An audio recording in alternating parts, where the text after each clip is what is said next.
담아내기님, 지난날의 죄를 밝히지 못하고 제대로 된 회개를 못했다고 생각하여 평생 죄책감과 난회심했다고는 하지만 과연 이런 죄의 밝혀짐도 두려워하는데 주님 안에서 행복을 누려도 되는 것인가? 모두 죄인이지만 평생 씻겨지지 않은 죄가 남아있지는 않은가 싶은 생각이 올라오기도 하네요.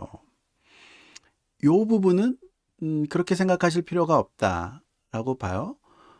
이 부분은 하나님의 사랑의 크기, 하나님의 사랑의 정도를 얼만큼 느끼느냐에 따라 달라지는 거라고 봐요. 그러니까 하나님이 우리를 위해서 십자가를 지셨다라는 말의 의미가 우리가 내 죄가 하나님 앞에서 씻겨지지 않을 그런 죄는 없다. 말하자면 그것이 아주 극단적으로 말해서 살인일지라도 그것이 입에 담기 어려운 그런 모든 사람, 어떠한 인간도 그런 죄를 용서할 수 없는 그런 죄일지라도 하나님 앞에서는 용서받지 못할 죄가 없다라는 뜻인 거죠. 우리가 그 하나님의 사랑을 신뢰한다, 우리가 예수님을 믿는다라는 말의 가장 핵심적인 요소가 그거인 거죠. 하나님 앞에서는 용서받지 못할 죄가 없다. 하나님은 모든 인간을 진심으로 사랑하신다.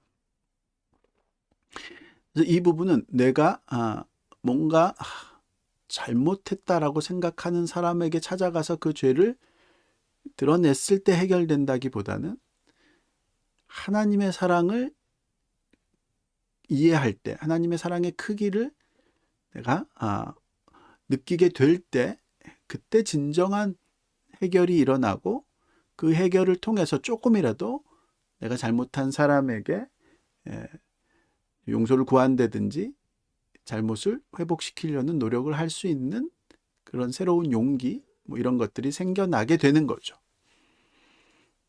이 부분은 담아내기님이 뭔가 죄책감으로부터 자신의 어떤 행동을 통해서 그 죄책감으로부터 해결해 보려고 하는, 그것에서 벗어나려고 하는 노력보다는 하나님의 사랑, 예수를 통해서 드러난 그 하나님의 사랑의 깊이에 좀 더 집중을 하는 것이 훨씬 더 좋은 결과를 얻게 된다. 더 깊은 해결책을 발견하게 된다. 이렇게 말씀드려보고 싶네요. 그래서 이제 어떤 사람도, 어떤 죄인도 하나님의 사랑 안에서 행복을 누리지 못할 사람은 없다라는 말의 뜻이 그런 거죠. 천국은 모든 이에게 천국이 된다. 말이 그런 뜻인 거죠.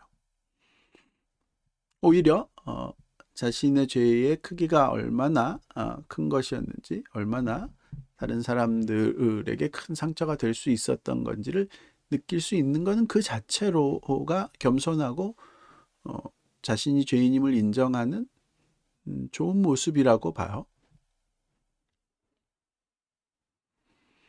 담아내기님, 직접적으로 그 사람에게 용서받지 못했는데 하나님의 용서만 받았다고 위안을 얻는 제 모습이 너무 싫었네요.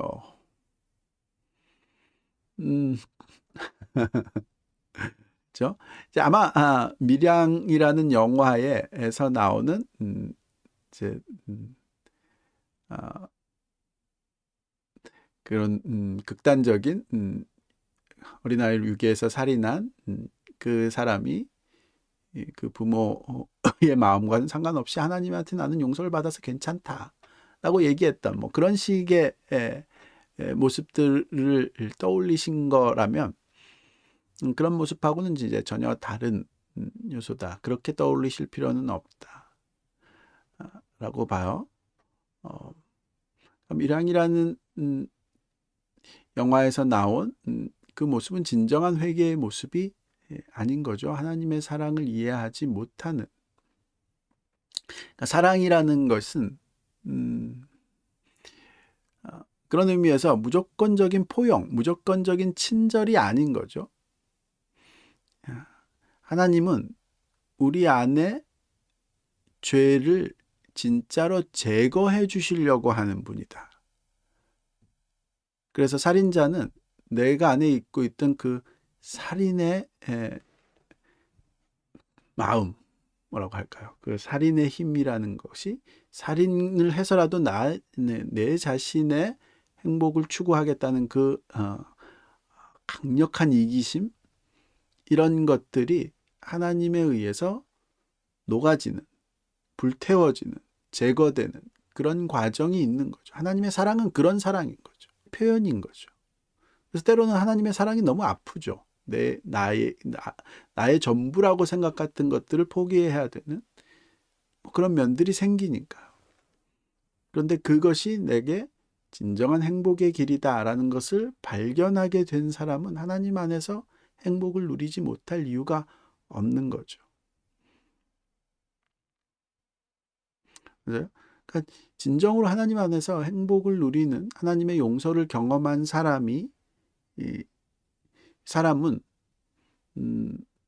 말하자면은 그 밀양이란 영화를 통해서 이제 비교해서 생각을 해본다면, 감옥 속에서 자신이 저지른 죄, 어린아이를 유괴해서 자기 욕심에 이끌려서, 두려움에 이끌려서 살인까지 했더라도 그 사람이 하나님의 사랑을 경험해서 자신의 용서가 정말로 가능하다는 것을 깨닫고 하나님 안에서 행복해진 존재라면, 그 엄마가 찾아왔을 때 태도가 완전히 달라졌겠죠. 그 엄마가 조금이라도 회복되기 위해서라면 자기의 목숨도 내어줄 수 있을 그런 모습이 되겠죠. 그러니까 제가 보기에는 다마네기님이 그렇다고 보여져요.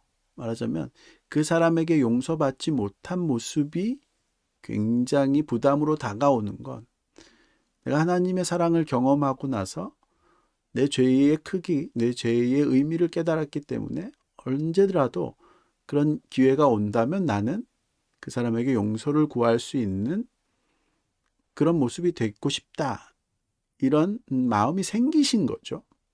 그건 좋은 거다. 즉 이 부분도 결과만 갖고 지금 비교를 하시면, 내가 정말로 죄를 지은 사람한테 용서를 구하고 용서를 받은 결과가 있느냐 없느냐, 이것만 갖고 내가 하나님의 은혜 안에서, 사랑 안에서 행복할 수 있느냐, 이걸 따지면은 말하자면은 하나님의 사랑 안에서 행복하지 못할 사람들이 너무 많겠죠. 그 영화에서도, 영화 시나리오처럼 엄마가 찾아가서 만나주는 그런 경우는 거의 없으니까요. 그렇지 않겠어요? 자기의 아이를 유괴해서 죽인 그런 살인자가 있다면 대부분의 사람들은 절대로 보고 싶어 하지 않겠죠. 보려면은 가서 복수하고 하려고 볼 것밖에는 없겠죠. 그런 경우들이 훨씬 더 많을 테죠. 그렇다면 그 사람은 절대로 하나님 안에서 회개할 수 있는 그런 일이 없을 것이냐? 그렇지 않다라고 얘기하는 것이 이제 기독교인 거니까요. 그러니까 그런 엄청난 입에 담을 수도 없는 그런 죄를 지었더라도 하나님의 사랑 안에서 용서받을 수 있는 그런 길이 열려 있고, 그런 용서를 경험한 사람은 완전히 삶의 내면과 태도가 달라질 수밖에 없다. 그래서 자기를 죽이려고 찾아온 부모가 있다면 그 부모의 마음이 해결된다면 자기의 목숨이라도 내주고 싶은 그런 마음으로 바뀌겠죠.